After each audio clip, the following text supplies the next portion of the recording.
최근 경기도의 한 치과에서 원장이 직원들에게 욕설과 폭언을 일삼았다는 내부 폭로가 나왔습니다. 지난해 젊은 간호사가 태움을 호소한 끝에 극단적인 선택을 해 사회에 큰 충격을 준 이후에도 병원 내 괴롭힘이 끊이지 않는 이유는 무엇인지 홍민기 기자가 취재했습니다. 경기도의 한 치과입니다. 최근 이 병원 원장이 직원들에게 폭언과 욕설을 일삼았다는 내부 폭로가 나왔습니다. 직원이 공개한 녹음 파일에는 수술을 앞둔 환자에게 마취를 늦게 했다는 이유로 간호사에게 폭언을 퍼부는 원장 목소리가 담겼습니다. 수술은 제일 먼저 마취야. 특정 간호사의 업무 능력이 부족하다며 여러 직원 앞에서 공개적으로 모욕을 주기도 했습니다.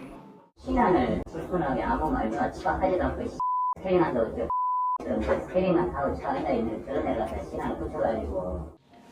평소 업무와 관련 없는 사적인 지시도 빈번했다는 게 직원들 주장입니다. 직원들에게 수시로 물 떠와라, 휴대폰 가져오라는 심부름을 시키기도 일수인데요. 인권이 짓밟히는 느낌이고 직원도 누군가의 가족이고. 원장은 폭언과 욕설은 모두 인정하지만 사적인 지시는 없었고 어려운 수술을 반복하다 보니 신경이 날카로워진 것 같다고 해명했습니다.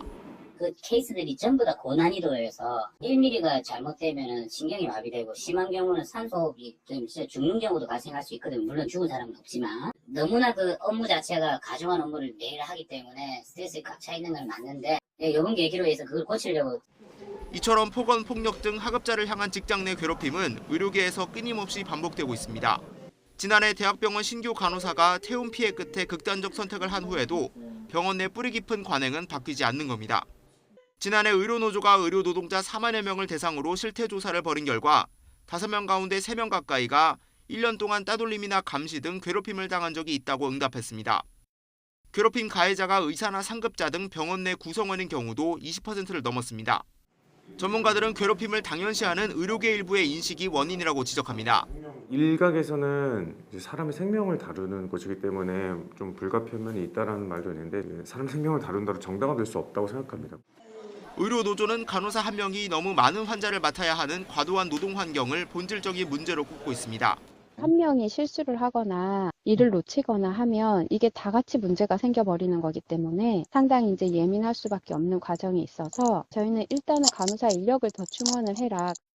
보건의료노조는 지난해 9월 정부와 논의를 통해 야근 수당을 지급하고 교육 전담 간호사 제도를 도입하는 등 상급병원의 근무 환경을 개선하기로 합의했습니다. 다만 일선 의원급 의료기관은 합의에서 빠졌고 의료 인력 충원도 2023년까지 적정 수준을 논의해 나가기로 해 근무 여건이 개선되기까지는 좀 더 시간이 걸릴 전망입니다. 특히 시스템이 갖춰지더라도 병원 내 뿌리내린 관행을 바꾸려면 의료계 구성원 스스로 욕설과 폭언 등을 괴롭힘으로 보고 금기시하는 인식 변화가 동반돼야 할 것으로 보입니다. YTN 홍민기입니다.